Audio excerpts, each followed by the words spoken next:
할렐루야. 오늘은 요엘서에 나타난 그리스도와 복음이라는 주제로 함께 말씀의 은혜를 나누도록 하겠습니다. 구약의 이 요엘 선지자는 그 이름의 뜻이 여호와는 하나님이시다라는 뜻을 가지고 있습니다. 구약 성경 전체에는 요엘이라는 이름을 가진 사람이 11명이 등장을 하게 되고요. 요엘 선지자가 활동했던 시대는 남유다의 요아스 임금 때에 활동한 선지자로 알려져 있습니다.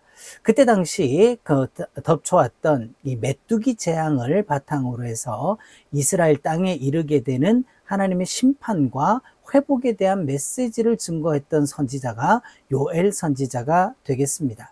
그래서 이 요엘서의 주제는요, 여호와의 날이라는 것이 중심 주제가 되겠습니다. 그래서 먼저는 현재 우리가 겪고 있는 고난에 대한 것, 이 메뚜기 재앙으로 말미암아 겪고 있는 이 고난에 대해서 이야기를 하고 있고요. 그리고 이제 이 메뚜기 재앙으로 상징되어지는 가까운 장래에 대적들의 침략이 있게 될 것이다 라고 하는 것을 예언을 하죠. 실제로 수리아 임금 하사엘의 침공으로 말미암아 남유다가 큰 어려움을 겪게 되는 그런 일들이 벌어지게 됩니다. 그리고 마지막 종말적 예언의 장으로서 최후의 심판의 날에 대하여서 이제 선포를 하고 있습니다. 그래서 이 모든 것은요, 최후의 심판을 예비하는 길을 준비하라 라고 하는 그 선지자의 외침의 소리가 되는 것이죠.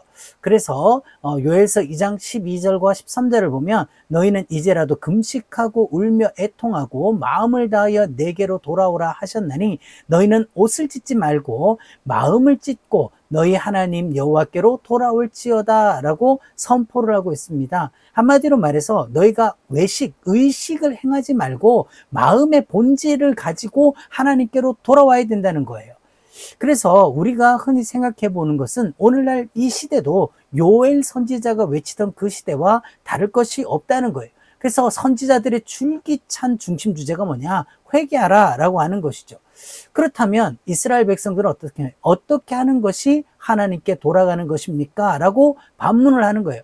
말라기 3장 7절을 보면 우리가 어떻게 하여야 돌아가리까 하는도다. 하나님이 돌아오라. 그러니까 우리가 어떻게 돌아가는 것입니까? 한마디로 말해서 그들은 지금 하나님을 떠났다라고 하는 자체를 모르고 있다는 거예요. 왜 그렇습니까? 그들은 여전히 성전에 가서 제사를 드리고 절기를 지키고 안식일을 지키고 율법을 행하고 있기 때문에 하나님을 떠났다라고 생각도 못하고 있는 것이죠. 오늘날 말하면 오늘 우리는 어떻습니까? 주일날 교회 열심히 가고 11조 드리고 직분을 받아서 교회에서 봉사하고 그렇게 열심히 하고 있으면 나 당연히 하나님 잘 섬기고 있는 것 아니냐라고 생각을 하는 거예요. 이게 바로 의식은 있는데 본질을 잃어버린 시대의 가장 비참함이라는 것이죠. 호세아서 4장 6절에 내 백성이 지식이 없음으로 망하는도다. 이건 공부를 못해서 망한다는 게 아니에요. 하나님을 아는 지식, 이 기노스코라고 하는 것, 하나님을 아는 지식, 이것이 없으면 망할 수밖에 없다는 것이죠.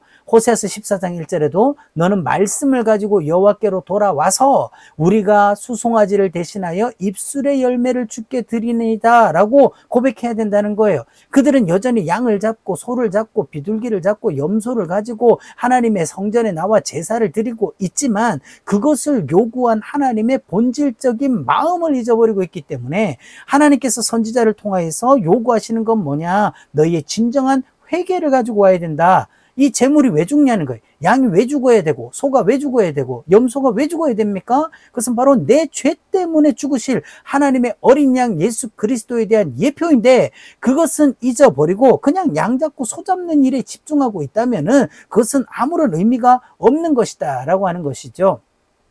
그래서 그런 진정한 회개가 있고 난 후에 그 후에 그랬어요.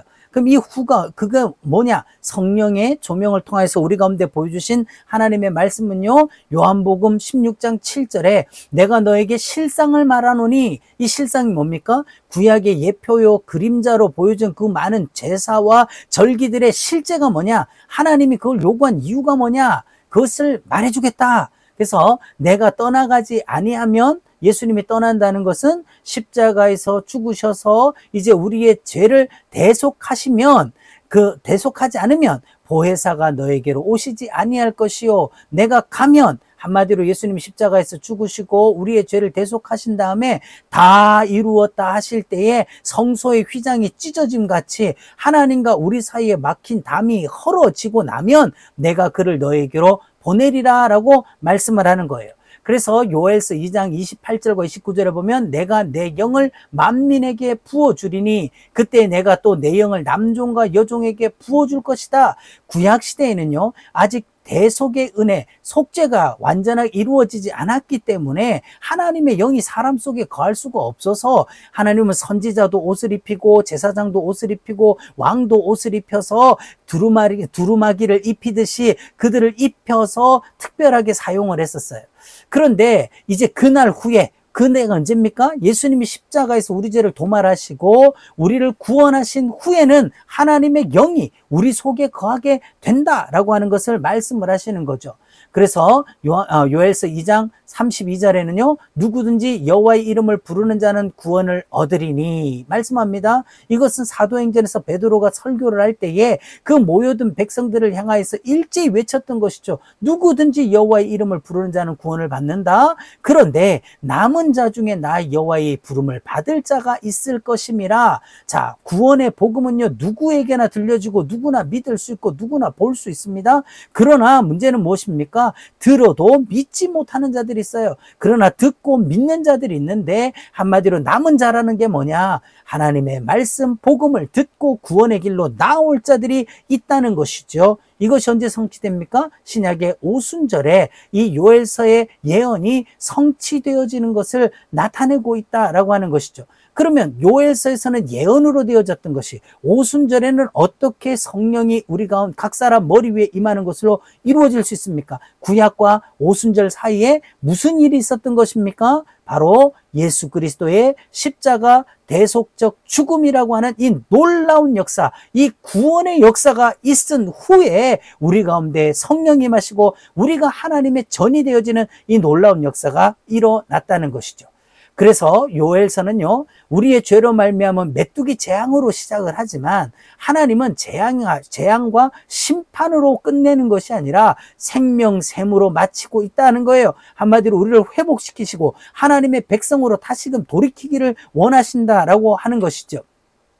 그래서 요엘서 3장 18절에 그날에 여호와의 성전에서 샘이 흘러나와서 시딘 골짜기에 대리라. 에스겔에도 스가랴서에도 그 다음에 이 요한계시록에서도 생명수 강이 흘러나게 된다. 이 생명수 강이 무엇입니까? 예수 그리스도의 십자가로부터 흐르는 그 보혈의 피가 우리를 모든 죄와 허물에서부터 사함을 얻게 하고 구원하게 되는 그 은혜의 역사가 일어난다는 거죠. 요엘서 3장 21절에 내가 전에는 그들의 피 흘림은 당한 것을 갚아주지 아니하였거니와 이제는 갚아주리니 이는 여호와께서 시온에 거하심이니라. 이 마지막 주님의 재림의 때, 마지막 종말의 때에 주님께서 오셔서 우리의 모든 신원, 우리의 모든 죄값을 도말하고 우리를 죄에 빠뜨려 죽인 마귀 사단 귀신의 머리를 깨뜨리시는 그날에 하나님 다 갚아주실 것이다.